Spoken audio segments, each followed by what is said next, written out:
Let's go to Berlin and speak to Ben Aris, editor-in-chief of BNE IntelliNews. Ben, I can promise you, you are one of my favorite journalists in the world. And the reason I'm telling you that is because I'm reading you a quote from another journalist and get your take on it. I know we shouldn't be doing this because you want to present your own opinion, but this is too good. I have to take my glasses off to read this, right? It says, Putin's incomprehensible decision to mount a full-scale invasion of Ukraine revealed a man cut off from political and military realities, impervious to opposing views, obsessed by supposed Western plotting, and enthralled to his own deluded fantasies about restoring the power and sway of pre-Soviet imperial Russia. Could you have written those words? I don't think so. I think Putin's actually played this whole war very well, in so much as you have to appreciate, I just looked up the latest opinion polls on Putin's popularity, and it's up to 86%, according to the Levada Center, an independent pollster, which is the highest it's been in a decade, and on a par with the previous peak, which was during the annexation of Crimea.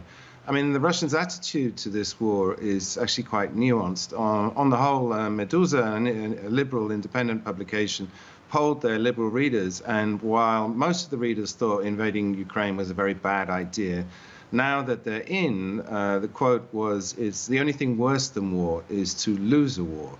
And so most of them have rallied around the Kremlin's flag and are supporting the war simply because they don't want to lose it, because they believe, or they've been sold on the idea that Russia is now in a proxy war with NATO. And given all the weapons in Ukraine are being supplied by NATO, that's a pretty easy sell.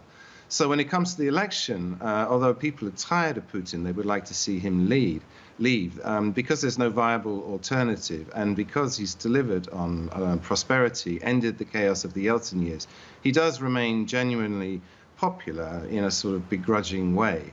So this election, those 96 and 11% disapproval numbers pretty much, I think, give you the shape of the Russian population. The 96% are more or less, 86% are more or less behind him. But there is this hardcore of about 10% of the Russian population that oppose him, would like to see him go. And the numbers that Dasha was talking about, 74 people have been arrested. I mean, in a population of 150 million, that's very small indeed. But there are people who are being brave and standing up, spoiling ballots, pouring dye into the ballot boxes. And again, the pictures you're showing of the lines forming at 12 noon to vote. I mean, this was called for by Yulia Navalnaya as a protest, as a way of showing solidarity with the opposition movement, with her dead husband who died in a prison camp. But again, it's fairly futile. I mean, they're going there to vote and they'll spoil the ballots in any way they can. But not much will come out of it. I mean, this is the closest we've got to a mass protest since Navalny's death.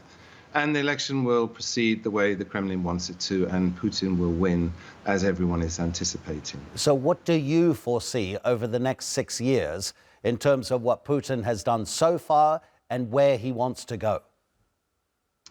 Well, he's made a definitive choice to break with the West. I mean, that's something, I mean, watching Russian foreign policy for a long time, he never wanted to do. He sees Europe as Russia's natural ally, and he wanted to go into business, he wanted to partner with Europe, but what he got instead was, we'll do business on the one hand, buy your gas, and we'll sanction you on the other hand because you're not being democratic, because you've got homophobic laws, and then because of the annexation of Crimea. And he got to a point where, look, we're not going to be treated like a second-class country anymore, and either you're going to do business with us or we will break relations. It was a very extreme reaction. I mean, China's in a similar position, but they would never think of going to war with someone else and break those relations. They're too tightly tied.